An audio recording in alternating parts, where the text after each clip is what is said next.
अप्रैल 14 1912 एक ऐसी रात थी जहां सब कुछ शांत था। एक जहाज, दुनिया का सबसे बड़ा और सबसे मजबूत शिप, समुद्र के बीचों बीच अपने रास्ते पर था। लोगों के चेहरों पर मुस्कान थी, सपने और उम्मीदें थी, लेकिन किसी को नहीं पता था सिर्फ कुछ ही घंटे में उनके नीचे की जमीन या टाइटैनिक हमेशा के लिए समुद्र की गहराइयों में चली जाएगी। एक टक्कर, एक स्क्रीम, एक अंधेरा और फिर मौत का सन्नाटा। ये कहानी है टाइटैनिक की, एक ऐसी ट्रेजेडी जो आज भी लोगों के दिलों को हिला के रख देती है। मिस्ट्री बाद जहां हर राज बनता है सच। टाइटैनिक 28th सेंचुरी का एक इंजीनियरिंग का चमत्कार। इसका कंस्ट्रक्शन 1909 में स्टार्ट हुआ था। बेलफास्ट आइलैंड में व्हाइट स्टार लाइन कंपनी ने बनाया था और उनका दावा था even God can sink this ship. Titanic काफी बड़ा था, 882 फीट लंबा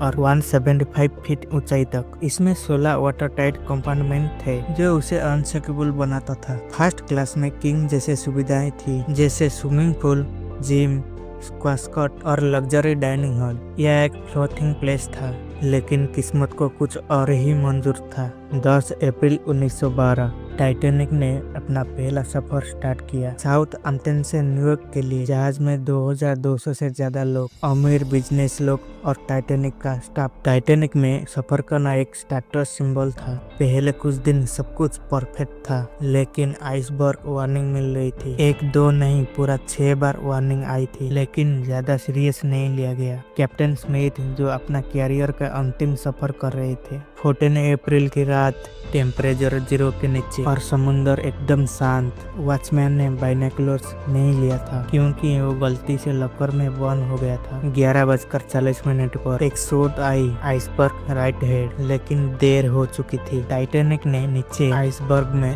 टक्कर मारी। एक के बाद एक वाटर टाइट कंपार्टमेंट भरने लगे पानी से। सिर्फ 2 घंटे 40 मिनट में टाइटैनिक डूब गया।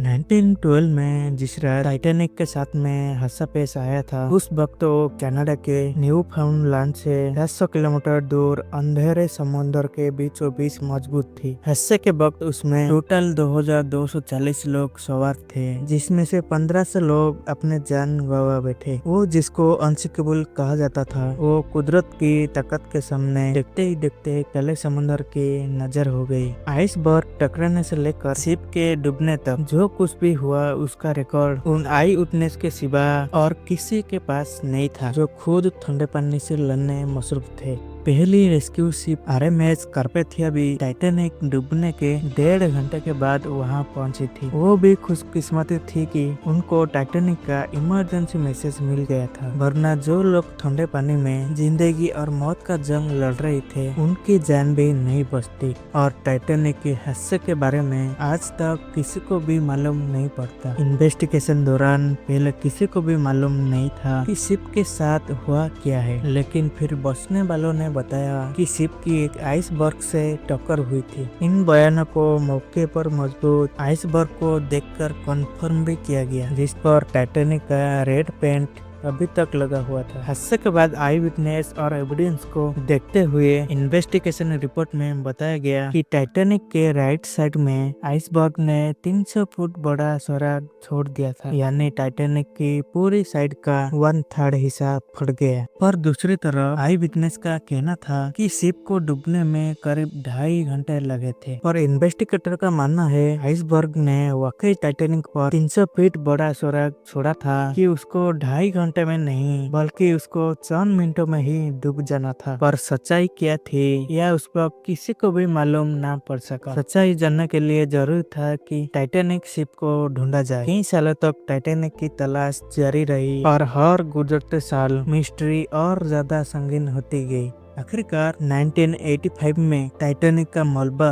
समुद्र के 12,000 फीट नीचे मिला। आज भी लोग उस जगह जाते हैं रिमोटली ऑपरेटेड सबमरीन से, लेकिन टाइटैनिक एक सिर्फ डूबा हुआ जहाज नहीं, ये एक याद है कि इंसान कितना भी एडवांस हो जाए लेकिन प्रकृति के सामने हमेशा के लिए छोटा ही रहेगा। क्या ये टाइटैनिक डूबना एक वार्निंग थी या एक सिंपल एक्सीडेंट? आपको क्या लगता है नीचे कमेंट करके बताना। मिस्ट्री बैच में ऐसे ही कहानियां के लिए सब्सक्राइब करें और याद रखना, जहां हर राज बनता है सच।